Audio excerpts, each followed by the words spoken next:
Hello friends, कैसे हैं आप सब। आई होप सो आप सब बहुत अच्छे होंगे। जैसा कि आप देख रहे हैं ना, मैं खान सर की कोचिंग की वर्षगांठ में आई थी ये देखने के सर कैसे क्या प्रोग्राम करते हैं। और मैंने एक्सपेक्ट किया था कि सब कुछ नॉर्मली होगा जैसे होता है सब जगह, लेकिन भाई साहब मैं बता नहीं सकती।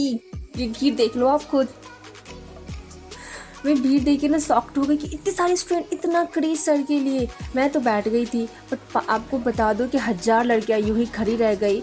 और सिर्फ इस हॉल में सिर्फ लड़कियां थी, लड़के थे भी नहीं। इतनी क्रेज सर के लिए। और मैं जब आई थी ना, मैं सोचती मैं नहीं सर्वाइव कर पाऊंगी इतना, फिर मैं जा रही हूँ। बट इन लोगों को देख के मैं रुक गई और फिर सर का स्पीच हो गया। लड़की लोग आपसे कोई प्यार से बात करता है तो आप खुश हो जाती हैं, क्योंकि जीवन में आपने ठोकर नहीं देखा, दुनिया का असली रूप नहीं देखा। लड़कों से कोई प्यार से बात करता है तो सावधान हो जाता है। ये सूरत में प्रेम से काहे बतिया रहा है। ये सब चीजों में थोड़ा सा समझ के रहिएगा, नहीं तो फिर जीवन में फिसल जाएंगे। दिल टूटेगा तो चार को कहानी सुनाइएगा, समझा कि नहीं। गया उबलता हुआ पानी भी कहता होगा कि आज बर्तन ना होता तो बताते इस आग को। आग और उबलते पानी के बीच में कौन होता है? बर्तन। तो उबलता पानी क्या कहता होगा? आज बर्तन ना होता बीच में तो बताते इस आग को। दिल टूटने के बाद लड़का भी कहता है कि बीच में प्रेम ना होता तो अभी आपको यह कह लो, थोड़ा सा ये सब चीजों से बच बचा के रहने की ज्यादा जरूरत है। मेहनत इतना करते रहिए ताकि पूरे पड़ो मैं आपकी मेहनत देखकर, आपकी सफलता देखकर भले आपको चाहने वाले कम हो जाए, लेकिन जलने वालों को कम होने नहीं देना। जलने वाले को कम नहीं होने देना यहाँ पर। और हमेशा याद रखिएगा, जब कोई आपको रेस में नहीं हरा सकता है, जब हरा नहीं सकता है, तो आपको सोचता है आपकी बुराई की जाए। तो जब भी अगर कोई आपकी बुराई कर रहा है तो सोचिएगा वो आपको हरा नहीं पाएगा। आप बड़े हो गए, बचपन में एक चीज सीखे होंगे कि आपको जब क्लास 3-4 तक पढ़ते होंगे ना, तो आपको पेंसिल दिया जाता था, पेंसिल। लेकिन जब बड़े हो गए तो पेंसिल के जगह पेन दिया गया। लेकिन यह वो बताना भूल गया कि यह कलम क्यों दी गई, क्योंकि पेंसिल से की गई गलतियों को आप आसानी से मिटा सकते थे। बड़े होने के बाद आपने कलम संभाल लिया, अब आप अपनी गलतियों को मिटा नहीं पाएंगे। इसलिए लिखने से पहले सावधानी रहिएगा। जीवन अब आपको दोबारा मौका नहीं देगा। और यह जीवन एक कलम की तरह है, इसकी स्याही जब तक खत्म हो, इससे पहले एक कहानी लिख जाइए जो दुनिया पढ़ के सुनाए, अपने बाल बच्चों को प्रेरित हो। इससे पहले कि ये जीवन की स्याही खत्म हो, आपको अपनी एक कहानी लिखना है। और संगति का बहुत बड़ा असर पड़ता है। संगति को कहते हैं संग संग गति।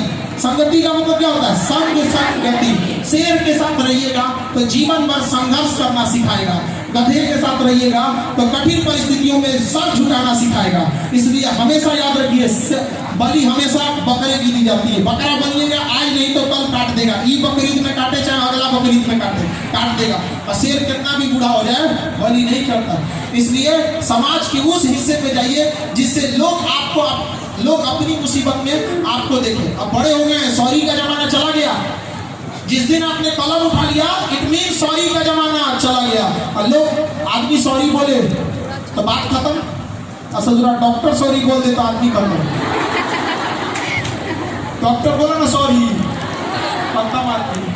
तो आप लोग अभी सॉरी बोलने वाले जमाने में नहीं है। ये जमाना ऐसा है ना, लोग कहते हैं, ज्योग्राफी कहता है दुनिया जियोड है, कोई कहता है दुनिया चपटी है। दुनिया मतलब ही है, जब तक मतलब है तब तक लोग खुश रहेंगे। और दुनिया कभी ये नहीं देखेगी आप कितना खुश है, दुनिया बस ये देखेगी आप उनको कितना खुश रखते हैं।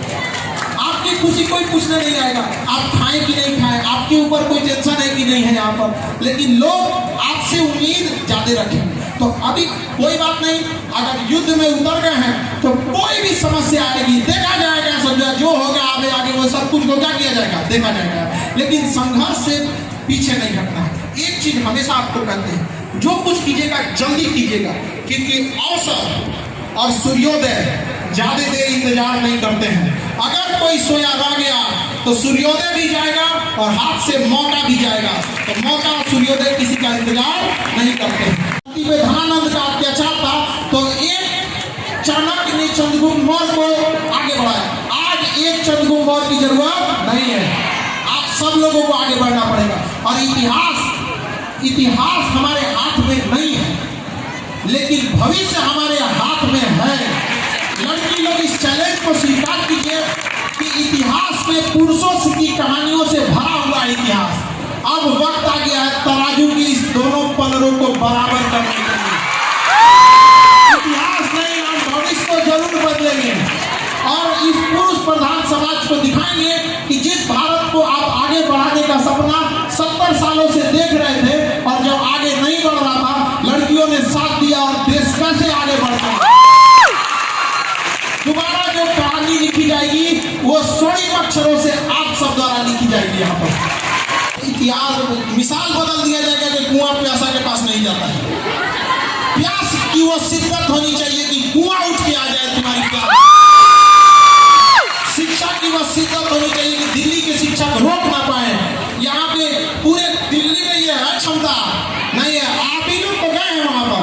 तो हम वादा करते हैं आपसे कि पाताल लोक में भी अगर कोई शिक्षक होगा बेहतरीन पढ़ाने वाला तो वहां से भी लाएंगे आपके लिए। हिंदुस्तान के जहां जहां जाना पड़े। संस्था का वर्षगांठ था 12 जून को, हम 12 जून को फ्लाइट पकड़ के गए। रामेश्वर सर को लाना था, किसी को काहे छोड़ेंगे हम यहाँ। अब मेरा आप इतनी बड़ी संस्था का वर्षगांठ छोड़कर हम चले गए इस उम्मीद में कि जब लौट के आएंगे तो बच्चों से कहेंगे कि खाली हाथ नहीं लौटे हैं। हम आपसे वादा करते हैं कि हम अपना कोई वादा नहीं तोड़ेंगे। पहाड़ तोड़ दिया गया, आप ऐसा काम कीजिए कि मानवता आपके ऊपर गर्व करे। लोग कहते हैं कि बिहारी गलत है, आप उनको जवाब मुंह से मत दीजिए, अपनी कामयाबी से दीजिए, अपनी शालीनता से दीजिए कि हम गलत नहीं बदनाम जाते हो गए। तो अब वो मौका आज गाना है पूर्वजों का, जो ये कह के गए थे कि एक बिहारी 100 पे भारी। अभी हम लोग इसमें पिछड़ रहे हैं, लेकिन देखिए जब तुम्हें हार जाना गलत बात नहीं है, हार मान लेना गलत बात है।